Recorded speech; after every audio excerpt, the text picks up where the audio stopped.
அனைவருக்கும் இனிய காலை வணக்கம். இன்னைக்கு நம்ம என்ன பார்க்க போறோம் அப்படின்னு பார்த்தீங்கன்னா, நின்ற சீர் நெடுமாறன் அவரோட வரலாற்றை பார்க்க போறோம். ஏற்கனவே இந்த பேர் கேள்விப்பட்டிருக்கோம். இவரோட இயற்பெயர் பார்த்தீங்க அப்படின்னா கூன் பாண்டியன், அதுதான் அவரோட இயற்பெயர். இது நம்ம ஏற்கனவே கேள்விப்பட்டிருக்கோம். அதே மாதிரி இதை தெரியாதவங்க யாருமே இருக்க முடியாது. ஏன்னா மங்கையர்க்கரசியோட ஹஸ்பண்ட் அவரு. அதனால அவன் கூன் பாண்டியன், அதுதான் அவரோட இயற்பெயர். அவர் பாண்டிய நாட்டை சேர்ந்தவர். அவர் சமண சமயத்துல இருந்தாரு. அவர் பாண்டிய நாடு, அதாவது இப்ப மதுரை அப்படின்னு சொல்றோம் இல்லைங்களா, அந்த பாண்டிய நாட்டை சேர்ந்தவர். அவர் சமண சமயத்துல இருந்தாரு. இவர் எல்லா இதையும் போர் தொடுத்து எல்லா நாட்டுக்கும் போய் எல்லாத்தையும் வென்றுட்டு வந்தாரு. இவர் போற பக்கம் எல்லாமே இவருக்கு வெற்றி தான் கிடைச்சது. அந்த மாதிரி ஒரு வெற்றியா எல்லா போர்லையும் வென்றுட்டு வந்தாரு. அதே மாதிரி சோழ நாட்டுக்கு போய் வின் பண்ணும்போது சோழ இளவரசியான மாணி, அந்த மங்கையர்க்கரசியோட ஒரிஜினல் நேம், இயற்பெயர் மாணி அப்படிங்கிறது. அவங்க நாட்டை வென்ற உடனே அவங்க அப்பா ரொம்ப சந்தோஷமா மங்கையர்க்கரசியை இவருக்கு மனம் பிடிச்சு வைக்கிறாங்க. மங்கையர்க்கரசியும் ஒரு நல்ல மனநிலையோட ரொம்ப சந்தோஷமா இவர் கல்யாணம் பண்ணிக்கிறாங்க. ஏன் அப்படின்னு பார்த்தீங்கன்னா, அவங்க சைவ சமயத்து மேல ரொம்ப பற்றுள்ளவங்க, அதாவது சிவன் மேல ரொம்ப பற்றுள்ளவங்க.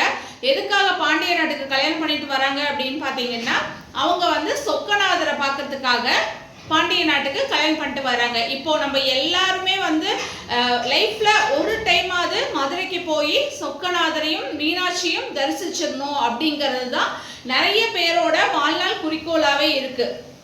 அந்த மாதிரி அவங்களுக்கும் சொக்கநாதரை பார்க்கணும் அப்படிங்கிற ஒரு ஆர்வத்துல இவர் மனப்பூர்வமா கூன் பாண்டியனை கல்யாணம் பண்ணிக்கிட்டாங்க. கல்யாணம் பண்ணிட்டு இவங்களோட இல்லற வாழ்க்கை நல்லபடியா போயிட்டு இருக்குது.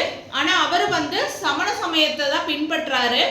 சமண சமயத்தவர்கள் தான் பாண்டிய நாட்டுல ஃபுல்லா இருந்தாங்க. அதனால இவங்க சமண சமயத்தை தான் பின்பற்றிட்டு வந்தாங்க. ஒரு ஸ்டேஜ் வரும்போது இவர் ரொம்ப சமண சமயத்தை இது பண்ணி போறதுனால மங்கையர்க்கரசிக்கு மன வருத்தம் ஏற்பட்டுச்சு. இவர் நம்ம சைவ சமயத்துல இருக்கோம், அவர் சமண சமயத்துல இது பண்ணி போறாரே அப்படிங்கிற மாதிரி ஒரு மன வருத்தம் ஏற்பட்டுச்சு. அதனால இவங்க திருநாவுக்கரசரை வர வைக்கிறாங்க. அவர் ஊருக்கு வர வச்சு திருநாவுக்கரசர் கிட்ட சொல்றாங்க, இவங்க இந்த மாதிரி எங்க ஊர்ல இந்த மாதிரி சமண சமயத்தை என்னோட கணவர், அதாவது மன்னர் எந்த சமயத்தை பின்பற்றுகிறாரோ அதை தான் மக்களும் பின்பற்றுவாங்க. மன்னர் எவ்வழி போறாரோ அதே வழியில தான் மக்களும் போகணும். அதனால அவரு சமண சமயத்தை பின்பற்றதுனால பாண்டிய நாட்டு மக்கள் எல்லாருமே சமண சமயத்தை பின்பற்றுறாங்க அப்படின்னு சொல்லிட்டு திருநாவுக்கரசர் கிட்ட சொல்றாங்க. அவங்க சொன்ன உடனே அவரும் கண்டிப்பா இவங்க சமண சமயத்துக்கு சைவ சமயத்துக்கு மாறுவாங்க அப்படின்னு சொல்லி இவங்களுக்கு நம்பிக்கை கொடுக்குறாரு. அப்போ அங்க இருந்தவங்க எல்லாம் பார்த்துட்டு மன்னர்கிட்ட போய் சொல்றாங்க, இந்த மாதிரி ஒரு சின்ன பையன் வந்திருக்காரு, அவர் இந்த மாதிரி பரப்பிட்டு இருக்காரு, சைவ சமயத்தை பரப்பிட்டு இருக்காரு, நம்மளுக்கு எதிரான கருத்துக்களை பரப்பிட்டு இருக்காரு அப்படின்னு சொல்லிட்டு போய் சொல்றாங்க. அவங்க என்ன சொல்றாங்க, அவரை பரப்பதுக்கு முன்னாடி நம்ம அவங்கள அழிச்சிருவோம், அதாவது அவர் எங்க தங்கி இருக்காரோ அதை அப்படியே கொளுத்திடுவோம் அப்படின்னு சொல்லி சொல்றாங்க. மன்னரும் சரி அப்படின்னு சொல்லிட்டாரு. போய் அதை கொளுத்துறாங்க. கொளுத்தும் போது தீ கொழுந்து விட்டு எரியுது. எல்லாரும் ஓடி வராங்க. திருநாவுக்கரசர்கிட்ட எல்லாம் போலாம், தீ இந்த மாதிரி எரியுது அப்படின்னு சொல்றாரு. ஆனா அவர் சிரிச்ச முகத்தோட சொல்றாரு, ஒன்றும் கவலைப்படாதீங்க, இந்த தீ நம்மளை ஒன்றும் பண்ண போறது கிடையாது. ஏன்னா நம்ம கும்பிடுற கடவுளே தீயோட உருவத்துல தான் இருக்காரு, அதனால இந்த தீ நம்மளை ஒன்றும் பண்ணாது அப்படின்னு சொல்றாரு. சரி அப்படின்னு சொல்லிட்டு பார்த்துட்டே இருக்காங்க. அவர் அவர் அந்த இதுகிட்ட என்ன சொல்றாரு, தீ கிட்ட என்ன சொல்றாருன்னா, பையவே சென்று பாண்டியருக்கு ஆகுக அப்படின்னு சொல்லி அந்த தீ கிட்ட சொல்றாரு.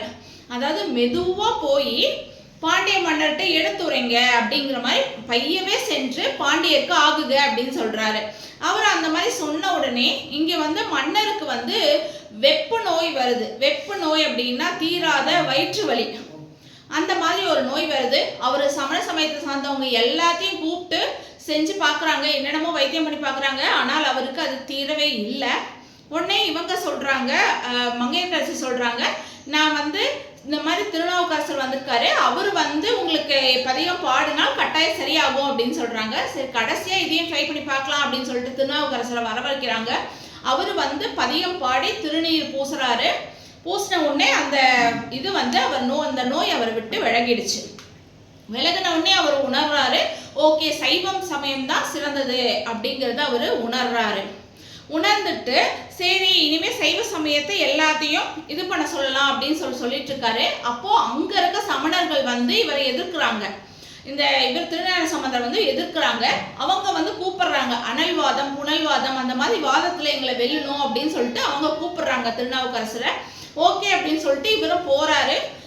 போய் அனல்வாதம் புனல்வாதம் எல்லாம் பண்றாங்க. அது எல்லாத்துலேயுமே திருநாவுக்கரசரே ஜெயிக்கிறாரு. அந்த மாதிரி ஒரு இது நடந்துட்டு இருக்கும்போது அவர் வந்து ஒரு ஓலைச்சுவடியில வாழ்க அந்தனர் வானவர் 1000 வீழ்க தம் புனல் வேந்தனும் ஓங்குக அப்படின்னு சொல்லிட்டு ஒரு ஓலைச்சுவடியில எழுதி விடுறாரு. அது வந்து பாண்டிய மன்னரான கூன் பாண்டியன் கையில கிடைக்குது. அதுல கடைசியில எழுதியிருக்காரு வேந்தனும் ஓங்குக அப்படின்னு சொல்லி எழுதியிருக்கிறதுனால அந்த சொற்கள் அவருக்கு பழிச்சு கூன் பாண்டியனான அவர் நின்ற சீர் நெடுமாறனா மாறுறாரு. அதுதான் வந்து அந்த பேரோட இது. அவர் நின்ற சீர் நெடுமாறனாக மாறுகிறார். அதுக்கப்புறமா எல்லாருமே ஒத்துக்கிறாங்க, சைவ சமயம் தான் சிறந்தது அப்படின்னு சொல்லி ஒத்துக்கிறாங்க. அவரோட வேலை முடிஞ்சதும் திருஞான சம்பந்தர் கிளம்பிடுறாரு அங்கிருந்து. அந்த இது முடிஞ்சதுக்கு அப்புறமா இவர் கூன் பாண்டியன் வந்து நின்ற சீர் நெடுமாறன் அப்படிங்கிற பேரோட சைவ சமயத்துக்கு தொண்டு செஞ்சு சிவனடியார்களுக்கு தொண்டு செஞ்சு சிவபதத்தை அடைகிறார். இது இவரோட குரு பூஜை வந்து ஐப்பசி மாதம் பரணி நட்சத்திரம்.